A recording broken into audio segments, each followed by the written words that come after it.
Hello snowboarders of the internet, I'm your host Avran LeFeber, and in this video we're going to be reviewing the new Gamma APX from Nidecker, their high-end asymmetrical twin. This board features Nidecker's positive camber, but don't let them fool you, it's actually cam rocker. You have a tiny little rocker zone right before the upkick in the tip and the tail, and then it's camber through the midsection. Basically, it's gonna ride like traditional camber, but you do have that micro rocker in there, which creates a sweet spot. It kind of helps you with presses, as well as giving just a hair help with optimal powder float. Now the camber section, that's gonna give you all the load, snap, and drive out of this board. This board is only available in 157. I rode this board at Copper Mountain on a sunny bluebird day with average temps, a little chop and chunder here and there. Otherwise, it was absolutely perfect corduroy, and I rode it with my Rome Black Label bindings and my K2 Thraxis boots.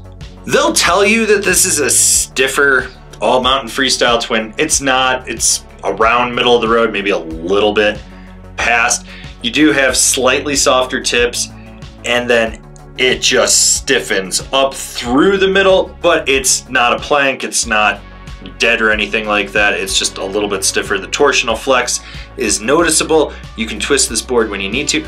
When it comes to stability, this board cuts through chop and chunder with ease. You do get a little micro chatter that resonates underfoot, but by and large, you're really not going to feel it. When you get into rutted out terrain, this board just sort of pushes through everything in its path and you never have to worry about it. This deck has some snap to it, and obviously with almost a predominantly full camber profile to it, it should. So when you load it up, you roll back on the tail, it springs, you're gonna get up in the air. That snap is solid. It does take a little bit more effort to load the camber profile up on this board, but it's worth it. This board's gonna boost a side hit, cat track gap, whatever. You don't have to worry about it. And when it comes to jumps, you can be laid back and let the lip throw you, or you can really load it up and just pop and boost to the moon.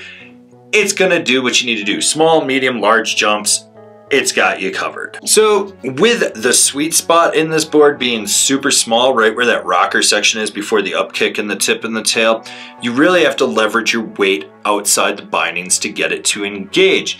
Now, if you're gonna be laid back or lazy, you're gonna have some soggy ass butters. That's just a guarantee. But if you're willing to put the effort in, it's gonna be a nice, hard, aggressive butter, and you're gonna really be able to push into it. Now expect this board to rebound and snap out of any butter variation you do. When it comes to jibbing, speed and muscle are key. You have to be a bit calculated. If you're not, this board's gonna slap down when you're doing presses. Now when you go sideways and you're board sliding, this board is just at that point where it's almost doing a balance board act on the feature, but it slightly caresses it and cradles around the feature just enough that you can get a good slide with it. This board has one of the smoothest asymmetrical side cuts I've ever been on.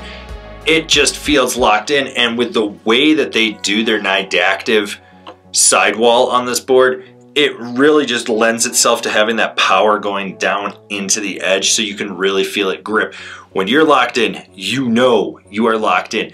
And when you're doing those short, tight, quick carves, medium, mellow carves, yeah, they really stand out. You're swooping from one side of the trail back to the other, or you're just setting up, going around people zigzagging or whatever, you're good. But when you lay it over, you get a ton of power out of this board and you can feel it slingshot you out of the turn.